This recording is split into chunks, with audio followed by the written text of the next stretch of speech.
একটা মানুষ একটা গার্মেন্টস অনেক কষ্টার্জিত টাকা দিয়ে গার্মেন্টস বানাইছে।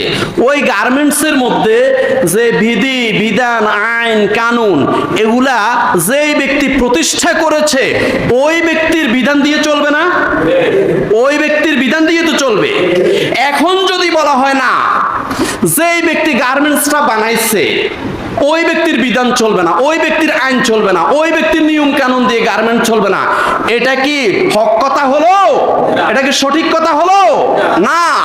যেই ব্যক্তি এত কষ্টার্জিত টাকা দিয়ে গার্মেন্টস বানাইছে তার হুকুমে, তার নিয়মে, তার বিধানে, তার আইন কানুন দিয়ে গার্মেন্ট চলতে হবে। তো আমার ভাইয়েরা, এবার সঠিক উদাহরণে আসেন। এ 56,000 বর্গ মাইল, 1,47,570 বর্গ কিলোমিটার, এই যে দেশটা, এই দেশটার মাটি এবং পাহাড় পর্বত গাছ গাছালি